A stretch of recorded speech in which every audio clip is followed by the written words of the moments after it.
ஒரு பணக்காரன் கார்ல வந்துட்டு இருப்பான். இத பார்த்தாங்க இருந்து எல்லாரும் என்னடா இவன் மனசாட்சி இல்லாம இப்படி கார் எடுத்து வந்து இவங்க மேல மோதுறானேன்னு சொல்லி அவனை பயங்கரமா திட்டினது மட்டும் இல்லாம அவனை உடனே ஹாஸ்பிடலுக்கு இவங்களை கூட்டிட்டும் போக சொல்லிடுறான்.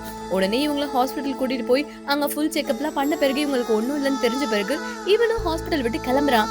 ஆனா அந்த லேடியும் அந்த குழந்தையும் கூட்டிட்டு இவரோட கார்லயே மறுபடியும் இவர் பின்னாடியே துரத்திட்டு இருக்காங்க. அதுக்கப்புறம் அவங்கள கார்ல இருந்து இறக்கி விட்டு இந்தா என்கிட்ட இருக்கிற பணம் இவ்வளவுதான் அப்படின்ற மாதிரி இவர்கிட்ட கொடுத்துட்டு அவங்களும் கிளம்பிடுறாங்க. எதுக்காக இவங்க இந்த மாதிரி பண்ணிருப்பாங்க அப்படின்னா இவங்களுக்கு ஒரு ஹஸ்பண்ட் இருந்திருப்பாங்க. அவர் நிறைய கடன்லாம் வாங்கி வச்சுட்டு அவர் இறந்தும் போயிருப்பாரு.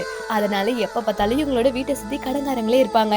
இந்த கடன்காரங்கிட்ட இருந்து எப்படியாவது தப்பிக்கணும் அப்படின்றதுக்காக ஒவ்வொரு நாள் ஒவ்வொரு பொய்யும் சொல்லி ரோடோட சுத்திட்டு இருப்பாங்க. அந்த குழந்தையோட நிரந்தரமான ஒரு வேலையும் இல்லாம அந்த குழந்தையோட ஃபியூச்சருக்கு என்னதான் பண்ண போறோம்னு சொல்லி பயங்கரமா யோசிச்சுட்டு இருக்காங்க. இந்த மாதிரி சமயத்துல தான் இந்த பணக்காரர் அவரோட ரெஸ்டாரண்ட்ல அந்த மேனேஜர் கிட்ட பேசிட்டு இருக்காரு. என்னோட அம்மாக்கு அவசரமா லிவர் தேவைப்படுது, அதனால யாராவது டொனேட் பண்ணாங்கன்னா அவங்க கூட நான் ஃபேக் மேரேஜ் மாதிரி பண்ணிட்டு நிறைய அமௌண்ட் அவங்களுக்கு கொடுப்பேன் அப்படின்ற மாதிரி விஷயம் சொன்னதுமே அதை கேட்டனாலதான் இவங்க இவர் பின்னாடியே சுத்திட்டு இருக்காங்க. ஏன்னா அந்த காசுலாம் கிடைச்சா இந்த காசை வச்சு நம்ம வந்து இந்த கடன்லாம் கட்டி முடிச்சிட்டோம்னா தன்னோட பொண்ணுக்கும் ஒரு ஃபியூச்சருக்கு சேவ் பண்ண மாதிரி இருக்கும் அப்படின்ற மாதிரி யோசிக்கிறாங்க. அதனாலதான் இவரை ஃபாலோ பண்ணிட்டே இருப்பாங்க. இவங்க ரெண்டு பேரும் சீக்கிரட்டா இருக்கிறத பேசிட்டு இருக்கும் போது அவங்க கவனிச்சிட்டனால தெரியாம அவங்களும் போகும்போது சத்தம் வரவும் இதை நோட் பண்ண அவரும் வேகமா அது யாருன்னு சொல்லி போய் பார்க்கும் போதுதான் இந்த பொண்ணுன்றது தெரியுது. இவரோட ஹோட்டலுக்கே ஒரு சின்னதா ஒரு வேலைக்காக இங்க வந்திருப்பா. அப்பதான் அவர்கிட்ட நான் வேணா உங்க அம்மாக்கு லிவர் கொடுக்குறேன், எனக்கு நீங்க பணம் கொடுக்குறீங்களா அப்படின்ற மாதிரி இவ கேட்கவும் ஆரம்பத்துல இவர் தான் இந்த ஹோட்டலோட ஓனரே தெரியாது.